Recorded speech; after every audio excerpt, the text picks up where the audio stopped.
Iran மற்றும் America இடையிலான மோதல் தற்காலிகமாக தணிந்து 10 அம்ச திட்டத்தின் கீழ் போர் நிறுத்த ஒப்பந்தம் எட்டப்பட்டுள்ளது.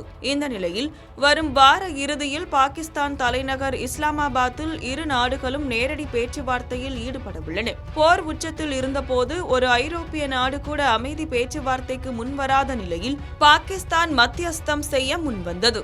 இந்த அமைதி சூழலுக்கு மத்தியிலும் அமெரிக்க அதிபர் டொனால்டு டிரம்ப் தனது அடுத்த இலக்காக மீண்டும் கிரீன்லாந்து விவகாரத்தை கையில் எடுத்துள்ளார்.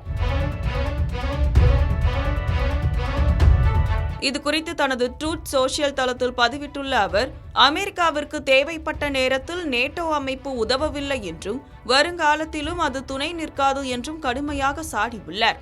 மேலும் கிரீன்லாந்தை ஒரு நிர்வாக திறமையற்ற பனி பிரதேசம் என குறிப்பிட்ட அவர் அதன் மீதான தனது ஆர்வத்தை மீண்டும் வெளிப்படுத்தியுள்ளார். ஈரான் உடனான போரின் போது நேட்டோ மட்டுமல்லாது ஜப்பான், ஆஸ்திரேலியா மற்றும் தென்கொரியா போன்ற நாடுகளும் தங்களுக்கு உதவவில்லை என்று ட்ரம்ப் குற்றம் சாட்டியுள்ளார். குறிப்பாக ஜப்பானில் 50,000 வீரர்களையும் தென்கொரியாவில் 45,000 வீரர்களையும் அவர்களை பாதுகாப்பதற்காக நிலைநிறுத்தியுள்ள நிலையில் பதில் உதவி கிடைக்கவில்லை என்பது ட்ரம்பின் அதிருப்தியாக உள்ளது. இதன் விளைவாக அமெரிக்காவிற்கு ஒத்துழைப்பு வழங்காத நேட்டோ நாடுகளுக்கு அமெரிக்க படைகளை திரும்ப பெற்று ஆதரவாக நின்ற போலாந்து, ருமேனியா, லிதுவேனியா மற்றும் கிரீஸ் போன்ற நாடுகளுக்கு மாற்றும் திட்டத்தை ட்ரம்ப் ஆய்வு செய்து வருவதாக வால் ஸ்ட்ரீட் ஜர்னல் அறிக்கை வெளியிட்டுள்ளது. தற்போது ஐரோப்பாவில் உள்ள சுமார் 84,000 அமெரிக்க வீரர்களின் நிலையில் இது பெரிய மாற்றத்தை ஏற்படுத்தும். கிரீன்லாந்தின் முக்கியமான அமைவிடம் மற்றும் அங்குள்ள அபூர்வ தாது வளங்கள் ரஷ்யா மற்றும் சீனாவின் ஆதிக்கத்தை கட்டுப்படுத்த மிக முக்கியம் என அமெரிக்கா கருதுகிறது.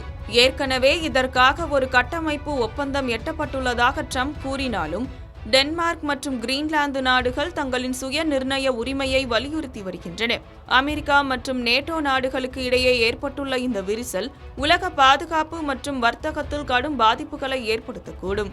குறிப்பாக கச்சா எண்ணெய் விலை மாற்றம் மற்றும் ஐரோப்பாவுடனான உறவில் ஏற்படும் சிக்கல்கள் இந்தியாவிலிருந்து மேற்கொள்ளப்படும் ஏற்றுமதி வர்த்தகத்தையும் பாதிக்க வாய்ப்புள்ளதாக பொருளாதார வல்லுநர்கள் கணித்துள்ளனர்.